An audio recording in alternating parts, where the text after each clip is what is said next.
أعوذ بالله من الشيطان الرجيم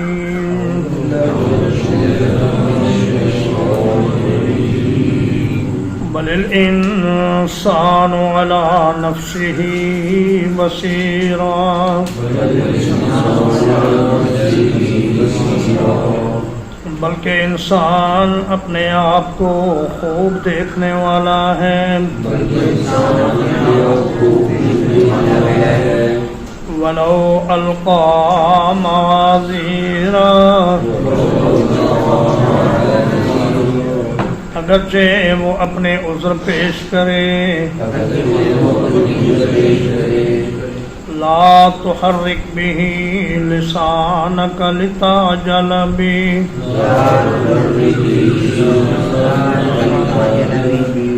اس قرآن کے ساتھ اپنی زبان کو حرکت نہ دیا کریں تاکہ آپ جلدی اس کو حاصل کر لیں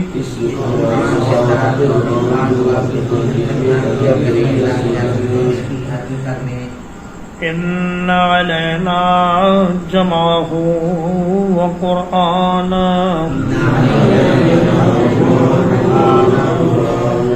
بلا شبہ ہمارے ذمے ہے اس کو جمع کر دینا اور اس کو پڑھوا دینا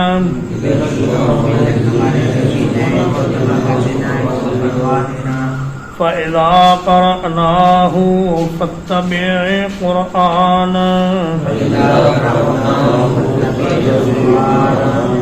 تو جب ہم اس کو پڑھیں تو آپ اس کے پڑھنے کی پیروی کیا کریں ثُمَّ إِنَّ عَلَيْنَا بَيَانًا پھر یقیناً ہمارے ہی ذمے ہے اس کو واضح کر دینا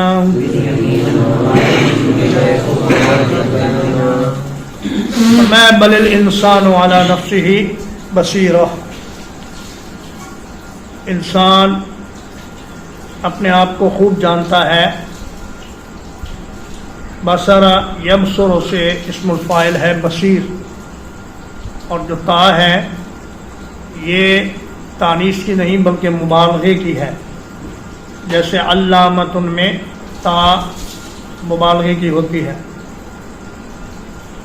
تو فرمایا کہ انسان اپنے آپ کو خوب جانتا ہے کہ وہ دنیا میں کیا کچھ کر کے اللہ کے سامنے پیش ہو رہا ہے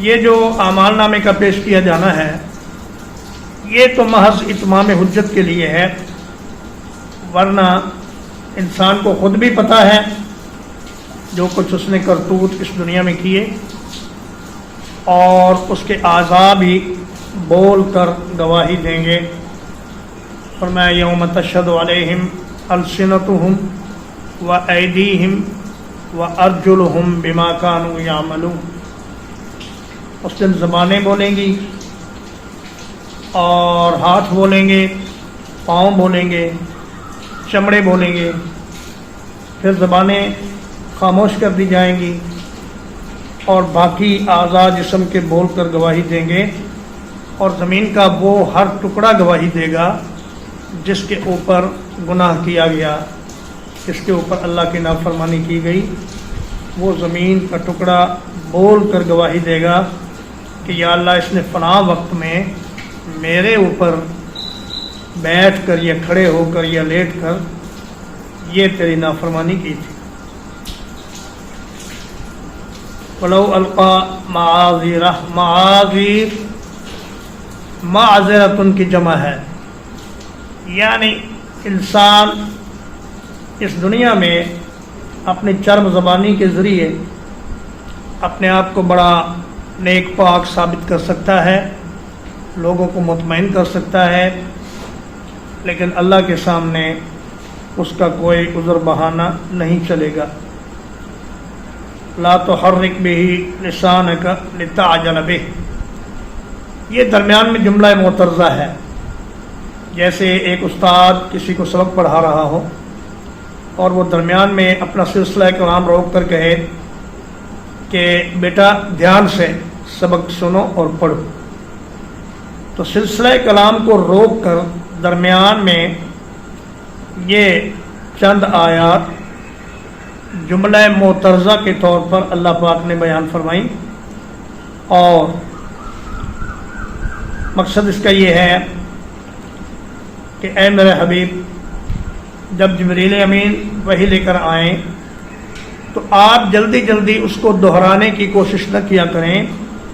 آپ کی خواہش تو یہ ہوتی ہے کہ کہیں قرآن بھول نہ جائے یا وحی کا کوئی لفظ مجھ سے چھوٹ نہ جائے، تو فرمایا آپ اطمینان رکھیں، ان علینا جمعہ و قرآنہ، اس کو آپ کے سینے میں جمع کرنا اور آپ سے ٹھیک ٹھیک پڑھوا دینا، یہ ہماری ذمہ داری ہے۔ تو اللہ پاک نے یہ ذمہ داری خود لی اور نبی کریم صلی اللہ علیہ وسلم کے ذریعے امت کو یہ قرآن ایک حرف کے اور ایک شوشے کے فرق کے بغیر پہنچا دیا۔ فَإِذَا قَرَأْنَاهُ فَاتَّبِعْ قُرْآنَهُ، جب ہم وحی کی تلاوت کریں تو آپ پہلے سنا کریں، پھر جب پوری ہو جائے وحی تو اس کے بعد آپ اس کو پڑھا کریں۔ پڑھتے تو تھے جبریل امین، لیکن اللہ نے فرمایا ہم پڑھتے ہیں، اپنی طرف نسبت فرمائی کہ جبریل اپنی طرف سے کوئی بات نہیں کہتے، بلکہ وہی کہتے ہیں جو اللہ نے ان کو بتائی ہوتی ہے، یا اللہ نے جو کلام اپنا ان کے حوالے کیا ہوتا ہے وہی پہنچاتے ہیں۔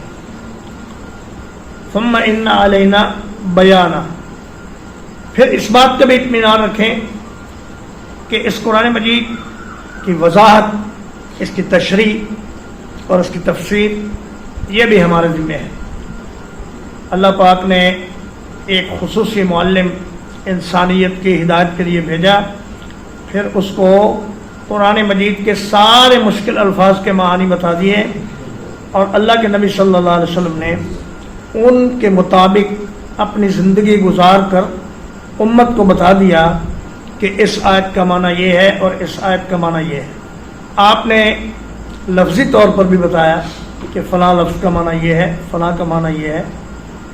اگر اللہ پاک علم حدیث کے ذریعے اور وحی خفی کے ذریعے قرآن مجید کے اصطلاحات کے معنی اپنے نبی کو نہ بتاتا تو امت کبھی اس قرآن پر عمل کر ہی نہ سکتی۔ آپ ایک لفظ صلاۃ ہی کو لے لیجئے، صلاۃ کا لفظی معنی ہے دعا، رحمت، درود، لیکن اس کا اصطلاحی معنی کیا ہے؟ یہ اللہ کے نبی صلی اللہ علیہ وسلم نے اپنی زندگی میں نمازیں پڑھ کر امت کو دکھلا دیا اور فرمایا صلو کما رأیتمونی اصلی، نماز اسی طرح پڑھو جس طرح تم مجھے پڑھتے ہوئے دیکھتے ہو۔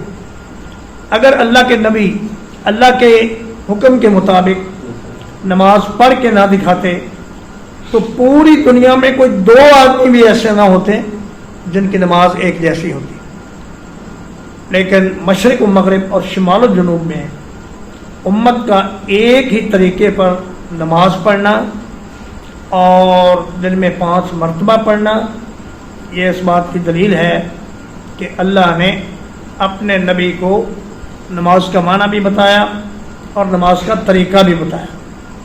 صرف صلاۃ کے لفظ سے تو آپ کو یہ تک پتہ نہیں چلتا کہ اس کا مطلب کیا ہے۔ اس لیے جو لوگ سنت کی آئینی حیثیت کو تسلیم نہیں کرتے اور کہتے ہیں کہ ہم صرف قرآن کو مانیں گے، وہ ایک بڑی ہی احمقانہ بات کرتے ہیں۔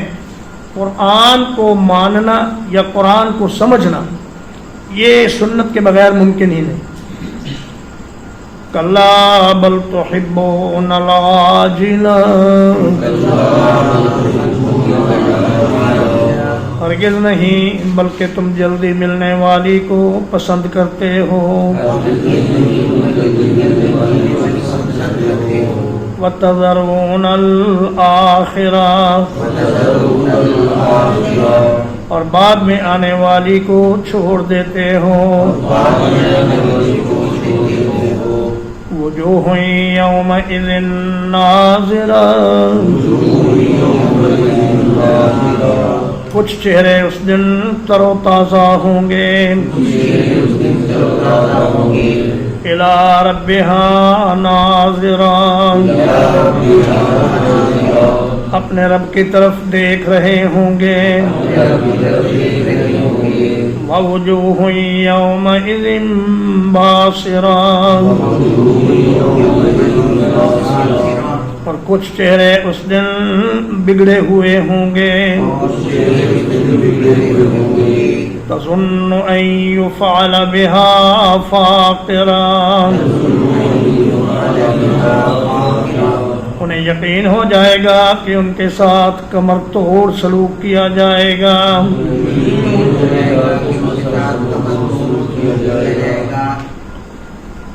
فرمایا کلا، ہرگز نہیں، بات اصل میں یہ ہے کہ بل تحبون العاجلہ، تم لوگ نقد ملنے والے فائدے کو پسند کرتے ہو، وتذرون الآخرہ، اور ادھار ملنے والی آخرت کو چھوڑ دیتے ہو. بل تؤثرون الحیات الدنیا والآخرۃ خیر وابقی، فرمایا کہ تمہارے نزدیک دنیا کا فائدہ اور نقصان ہی سب کچھ ہے، لیکن ایک بندہ مومن دنیا کا بڑے سے بڑا نقصان برداشت کر لیتا ہے لیکن اپنی آخرت کو خراب نہیں ہونے دیتا.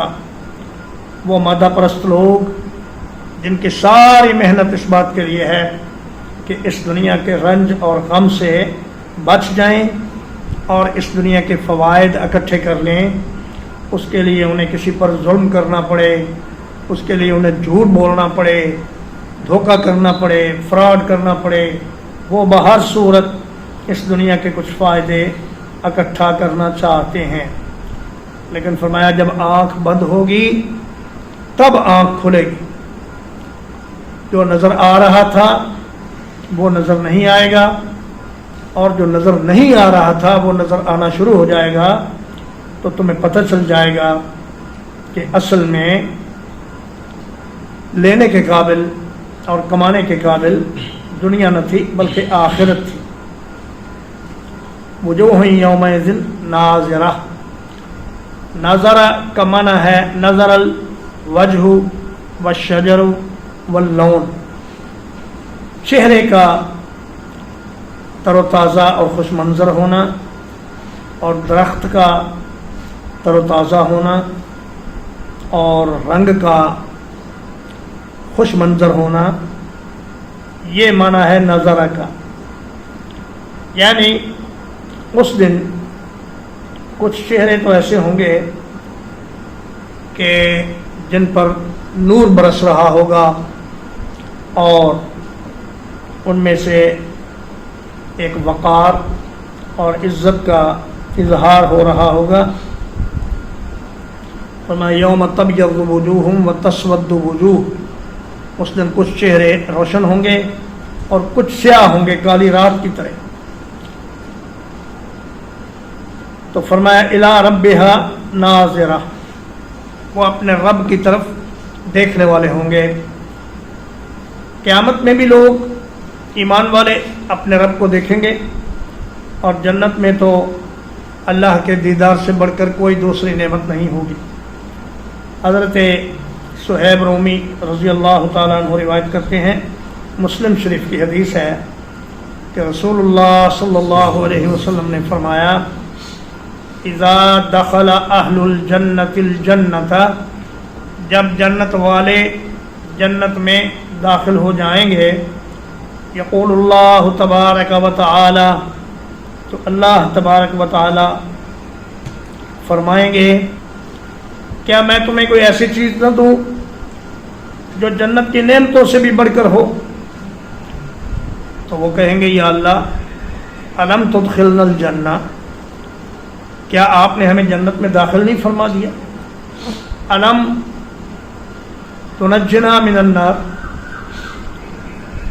اے اللہ آپ نے ہمیں جہنم سے آزاد کر دیا اور ہمیں ہر غم اور فکر سے بچا لیا. تو فرمایا کہ فیکشف الحجاب، تو اللہ پاک اپنے پردے ہٹا دیں گے. فما اوتوا شیئا احب الیہم من النظر الی ربہم عز وجل، تو جتنی دیر وہ اللہ پاک کو دیکھتے رہیں گے اتنی دیر جنت کی کسی نعمت کی طرف توجہ نہیں کریں گے، سب کچھ بھول جائے گا. اللہ پاک کا دیدار ایسی مزیدار اور ایسی لذت والی چیز ہوگی. اللہ پاک آخرت میں انسان کو ایسی آنکھیں عطا کریں گے جو اللہ تعالیٰ کے دیدار کا تحمل کر سکیں. ورنہ اس دنیا میں تو موسیٰ علیہ الصلوۃ والسلام نے فرمایا تھا، عرض کیا کہ رب ارنی انظر الیک، قال لن ترانی ولكن انظر الى الجبل فإن استقر مكانه فسوف ترانی فلما تجلى ربه للجبل جعله دكا وخر موسیٰ صاعقا. اللہ پاک نے ایک تھوڑا سا سوئی کے سوراخ کے برابر اپنی تجلی پہاڑ پہ ڈالی، پہاڑ ٹکڑے ٹکڑے ہو گیا اور موسیٰ علیہ الصلوۃ والسلام بے ہوش ہو کر گر پڑے. مگر آخرت میں ایسا نہیں ہوگا. تو صحابہ نے عرض کیا یا رسول اللہ، ہم اتنے لوگ ہوں گے تو اللہ کو کیسے دیکھیں گے؟ تو آپ نے فرمایا کیا سورج کو دیکھنے میں تمہیں کوئی دشواری ہوتی ہے جبکہ آسمان پر بادل بھی نہ ہو؟ کیا 14ویں کی رات چاند کو دیکھنے میں کوئی مشکل پیش آتی ہے جبکہ آسمان پر بادل بھی نہ ہو؟ تو انہوں نے کہا نہیں یا رسول اللہ. تو آپ نے فرمایا کہ اللہ کا دیدار بھی ایسے ہی ہوگا. وَوُجُوهٌ يَوْمَئِذٍ بَاسِرَةٌ،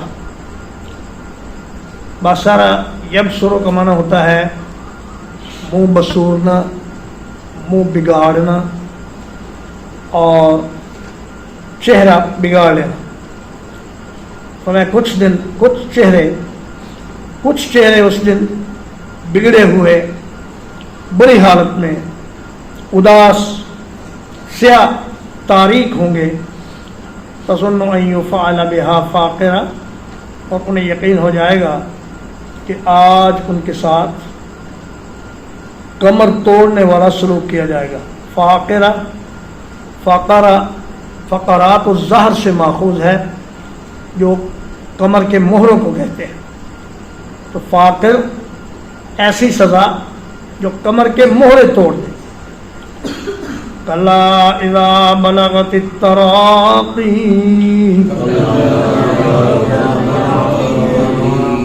ہرگز نہیں جب جان ہنسلیوں تک پہنچ جائے گی. وقیل من راق، اور کہا جائے گا ہے کوئی دم کرنے والا. وظن انہ الفراق، اور سمجھ جائے گا کہ یہ جدائی کا وقت ہے. والتفت الساق بالساق،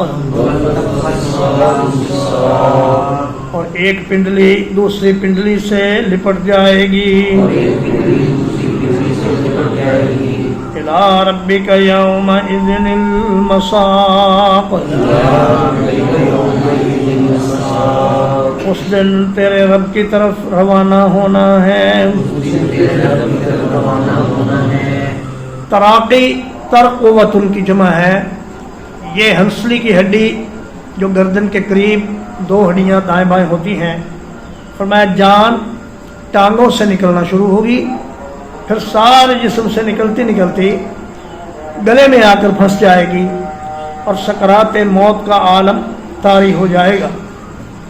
وقیل من راق، راق اگر رقا یرقی سے ہو تو اس کا معنی ہے دم جھاڑ کرنے والا، اور اگر رقی یا یرقا سے ہو تو اس کا معنی ہے اوپر چڑھنے والا.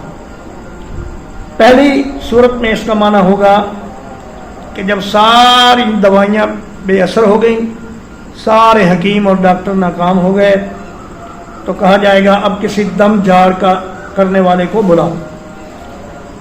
اور دوسری صورت میں اس کا معنی یہ ہوگا کہ من را، اس کو اوپر لے کر کون جائے گا؟ رحمت کے فرشتے یا عذاب کے فرشتے؟ وظن انہ الفراق، یقین ہو جائے گا کہ اب جدائی کا وقت آن پہنچا۔ والتفت الساق بالساق، اور سکرات موت کی شدت کی وجہ سے ایک پنڈلی دوسری پنڈلی سے چمٹ جائے گی۔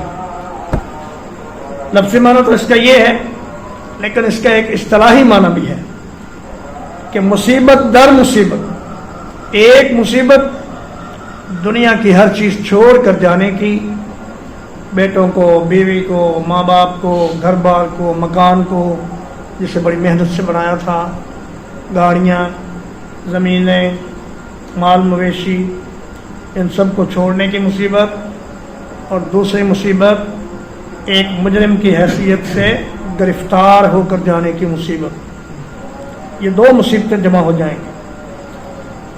تو اللہ پاک نے ہمیں بتلا دیا ہے کہ دیکھو بھائی، یہاں نہیں رہنا، یہ تمہارے ہاتھ، تمہاری آنکھیں، تمہارے کان، یہ تمہارے نہیں ہیں، یہ کسی اور کے ہیں۔ تمہیں تو چند دن امانت کے طور پر انہیں استعمال کرنے کا اختیار دیا گیا ہے، اس لیے ان کے مالک کی مرضی کے بغیر انہیں استعمال نہ کرو، ورنہ بہت پچھتانا پڑے گا، اور اس وقت کا پچھتاوا پھر کوئی فائدہ نہیں دے گا۔ آخرت کی زندگی کتنی لمبی ہے، کسی نے سمجھانے کے لیے ایک مثال بیان کی ہے کہ اگر زمین و آسمان کا خلا رائی کے دانوں سے بھر دیا جائے اور 1000 سال کے بعد ایک پرندہ آئے اور ایک دانہ لے کر چلا جائے، تو ایک وقت آئے گا کہ یہ سارے دانے ختم ہو جائیں گے، لیکن آخرت کی زندگی اس کے بعد بھی ختم نہیں ہوگی۔ تو اس لیے بھائی تیاری کر لو، موت آنے والی ہے۔ جب ہمارے پیروں میں سے کوئی نہیں رہا تو ہم بھی نہیں رہیں گے۔ ترجمہ ایک بات ہے، بل الانسان علی نفسہ بصیرا، بلکہ انسان اپنے آپ کو خوب دیکھنے والا ہے۔ ولو القی معاذیرا، اگرچہ وہ اپنے عذر بہانے پیش کرے۔ لا تحرک به لسانک لتعجل به، آپ اپنی زبان کو حرکت نہ دیا کریں تاکہ جلدی اس کو حاصل کر لیں۔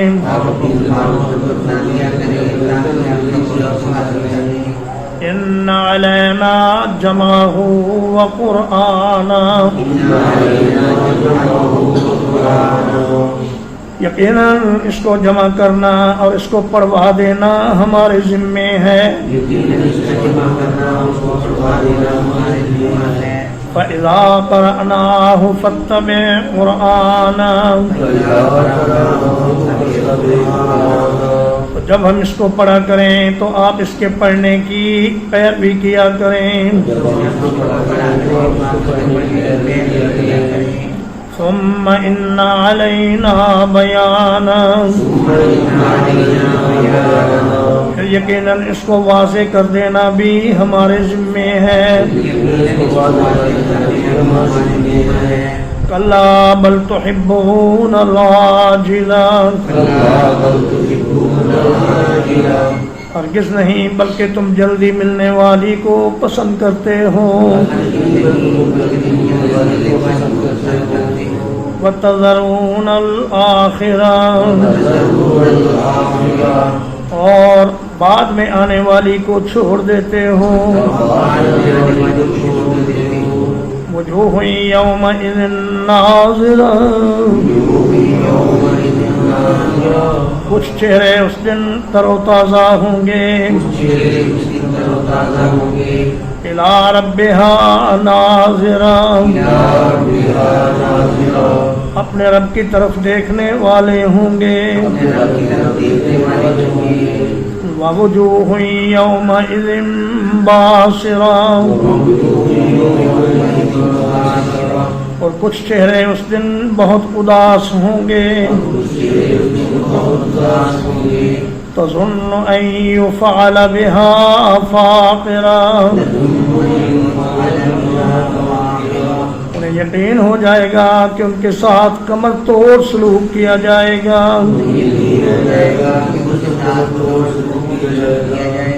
کَلَّا إِذَا بَلَغَتِ التَّرَاقِي، ہرگز نہیں جب جان ہنسلیوں تک پہنچ جائے گی. وَقِيلَ مَنْ رَاقٍ، اور کہا جائے گا ہے کوئی دم کرنے والا. وَظَنَّ أَنَّهُ الْفِرَاقُ، اور یقین کر لے گا کہ یہ جدائی کا وقت ہے. وَالْتَفَّتِ السَّاقُ بِالسَّاقِ، اور ایک پنڈلی دوسری پنڈلی سے لپٹ جائے گی. إِلَىٰ رَبِّكَ يَوْمَئِذٍ الْمَسَاقُ، تیرے رب کی طرف اس دن روانگی ہے. وصلی اللہ علی نبینا محمد وآلہ وصحبہ.